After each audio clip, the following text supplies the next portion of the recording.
ബിസ്മില്ലാഹിർ റഹ്മാനിർ റഹീം. Hello, welcome back. എന്തുണ്ട് വിശേഷം? എല്ലാവരും ഹാപ്പിയാണെന്ന് വിചാരിക്കുന്നു. അപ്പോൾ ഞങ്ങളും നല്ല അടിപൊളിയായിട്ട് തന്നെ ഹാപ്പി ആയിട്ടുണ്ട്.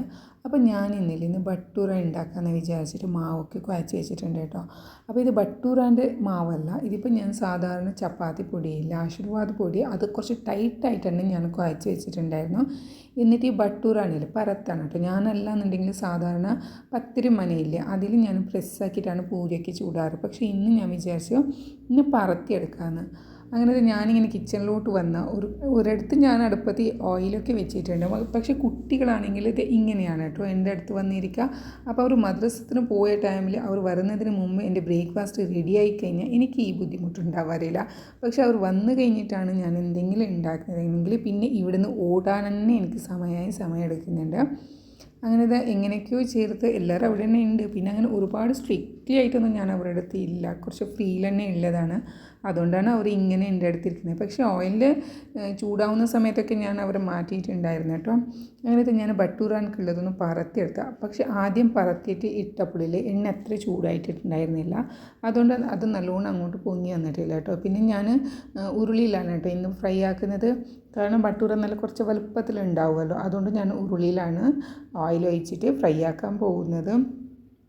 അങ്ങനെ ഞാൻ എല്ലാ ബട്ടൂരൻ്റെ ബൗൾസും പിന്നെ നല്ല പൂരിനേക്കാളും 2 ബൗൾസ്, പൂരി നമ്മൾ ഇത്രയും ചുടുന്നത് അതിൻ്റെ 2 ബൗൾസോളം ഉണ്ടാക്കിയിട്ട് പരത്തിയിട്ട് അങ്ങനെ ചുടുന്നതാട്ടോ.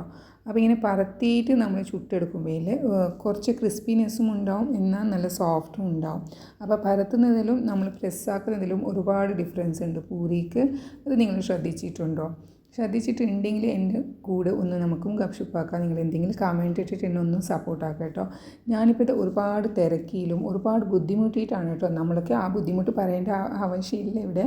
എന്നാലും നമ്മൾ ഒരുപാട് ബുദ്ധിമുട്ടിയിട്ടാണ് ഇങ്ങനത്തെ വീഡിയോസൊക്കെ അപ്ലോഡ് ആക്കുന്നത്. ഇപ്പോൾ കുട്ടികൾക്ക് സമയം ആവുന്നതിന് മുമ്പ് തന്നെ നമ്മൾ അവരുടെ എല്ലാ ബ്രേക്ക്ഫാസ്റ്റും ലഞ്ചും അവരെ ഒരുക്കലും എല്ലാ കാര്യങ്ങളും ചെയ്തിട്ടാണ് നമ്മൾ ഈ വീഡിയോസ് ഉണ്ടാക്കുന്നത്. അപ്പോൾ നിങ്ങളിങ്ങനെ നോക്കിയിട്ട് ഇങ്ങനെ വെറുതെ പോകുമ്പോൾ നമുക്ക് ഒരുപാട് വിഷമമാവുന്നുണ്ട്. അപ്പോൾ നിങ്ങൾ എന്തെങ്കിലും നോക്കിയാൽ ഞാൻ ഒരു ലൈക്ക് ഇടുക, ജസ്റ്റ് ഒരു സ്മൈലായിട്ടൊരു കമൻറ്റ് ഇടുക, ഒന്ന് സപ്പോർട്ടാക്കി. ഇനി സബ്സ്ക്രൈബ് ആക്കിയിട്ടില്ലെങ്കിൽ ഒന്ന് സബ്സ്ക്രൈബും കൂടി ആക്കി ഒന്ന് സപ്പോർട്ടാക്കുക കേട്ടോ. പിന്നെ ഞാൻ ഈ പൂരിക്ക് ബാജിയാണ് ഉണ്ടാക്കുന്നത്. അപ്പോൾ ഞാൻ എൻ്റെ ബരിസ്റ്റയിൽ നമ്മൾ ബിരിയാണിക്കൊക്കെ ഇടുന്ന ഓയിൽ ഉള്ളി ഫ്രൈ അതുണ്ടായിരുന്നു. അപ്പോൾ ഞാൻ മുറിക്കുന്ന സമയം എൻ്റെ അടുത്ത് ഇല്ല. അതുകൊണ്ട് ഞാൻ ഓയിലിലോട്ട് കുറച്ച് ഉള്ളിയിട്ട് ഇഞ്ചി വെളുത്തുള്ളിൻ്റെ പേസ്റ്റ് ഇട്ട് എന്നിട്ട് അതിലോട്ട് നമ്മുടെ വേവിച്ച് വെച്ചിട്ടുള്ള പൊട്ടാറ്റോയും കൂടി ഇട്ടിട്ട് മാഷ് ആക്കിയിട്ട് കുറച്ച് തക്കാളിയും കൂടി ചേർത്തിട്ട്, തക്കാളി വെള്ളമാക്കിയിട്ട് ഞാൻ ചേർത്തിട്ട് ജ്യൂസ് പോലെ ഒന്ന് അരച്ച് ചേർത്തിട്ട് നല്ല ഒന്ന് തിളപ്പിച്ചിട്ട് എടുക്കുന്നുണ്ട്. അതിലേക്ക് കുറച്ച് മസാലകളൊക്കെ ആഡ് ആക്കുന്നുണ്ട്. എല്ലാം കൂടി ആഡ് ആക്കിയിട്ട് നല്ല തിളപ്പിച്ച് നല്ല റെസ്റ്റോറൻറ്റിൽ കിട്ടുന്നത് പോലത്തെ ഒരു ബാജിയാണ് ഉണ്ടാക്കിയിട്ടുള്ളത്. പിന്നെ ഡെക്കറേഷനായിട്ട് മുകൾ ഭാഗത്ത് ഞാൻ ഇത് ഫ്രൈ ആക്കിയ ഉള്ളി തന്നെയാണ് ഇട്ട് കൊടുത്തിട്ടുള്ളത്. അപ്പോൾ ഇത് നല്ല റെസ്റ്റോറൻറ്റിൽ കിട്ടുന്ന ബാജിയുടെ രീതിയാണ് കേട്ടോ. നമ്മൾ ഒരുപാട് മസാലകളൊന്നും ചേർക്കാറില്ല, പക്ഷേ ഉള്ളത് വെച്ചിട്ട് ഒരുപാട് ടേസ്റ്റിൽ നമുക്ക് ഉണ്ടാക്കാൻ പറ്റും. അപ്പോൾ പൂരിക്ക് നല്ല നല്ല അടിപൊളി കോമ്പിനേഷൻ കൂടി ആയിട്ടുള്ള ഒരു ബാജി ഇവിടെ റെഡി ആയിട്ടുണ്ട്. ഇനിയിപ്പോൾ കുട്ടികൾ ഓർക്കലും തിരക്കലും അതാണ് കേട്ടോ എൻ്റെ അടുത്തുള്ളത്. പിന്നെ ഇതാ എല്ലാവരും യൂണിഫോമൊക്കെ ഇട്ട് കഴിഞ്ഞിട്ടുണ്ട്. ചെറിയവളാണെങ്കിൽ എൻ്റെ പിന്നാലെ നടക്കുക എല്ലാ കാര്യങ്ങളും ഞാൻ തന്നെ ചെയ്യാനൊക്കെ വെയിറ്റിങ്ങിലാണ് കേട്ടോ അവൾ. ഞാനപ്പോൾ പാത്രങ്ങൾ ഒരുക്കലും അവരെ ഒരുക്കലും ഇതാണ് എൻ്റെ ജോലികൾ.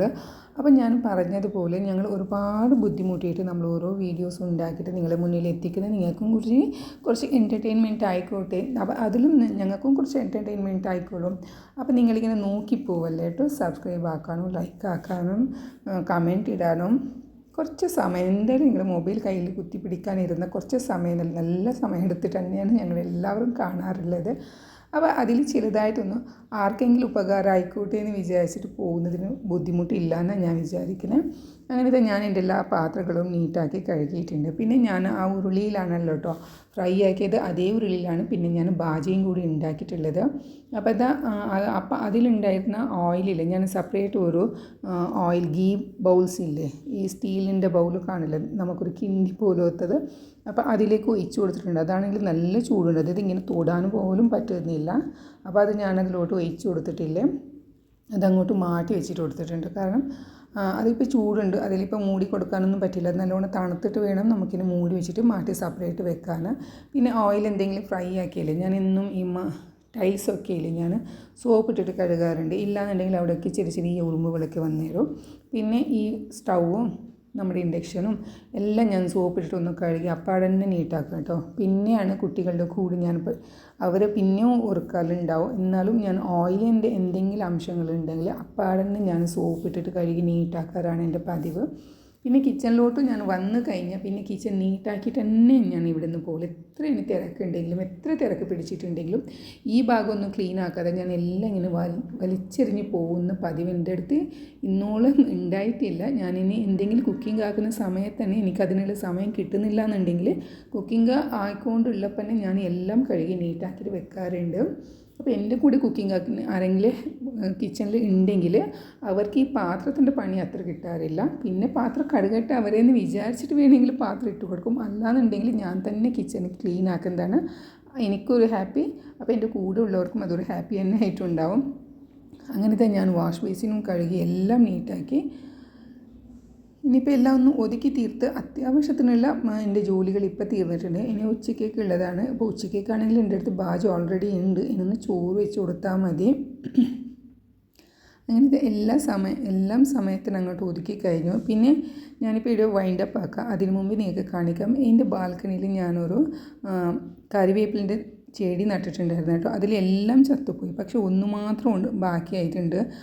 അപ്പോൾ ഇതിനെ ഞാൻ കൊണ്ടുപോയി താഴെ പോയിട്ട് വെക്കണമെന്ന് വിചാരിക്കുന്നതാണ്. എന്താ നിങ്ങളുടെ അഭിപ്രായം? നിങ്ങൾക്ക് എന്ത് തോന്നുന്നു? ഞാൻ ഇത് താഴെ കൊണ്ടുപോയിട്ട് വെക്കണോ അതോ ഇവിടെ തന്നെ ഇത് വെച്ചെടുക്കണോ? എന്താണെങ്കിലും ഒന്ന് കമൻറ്റ് ഇടാം.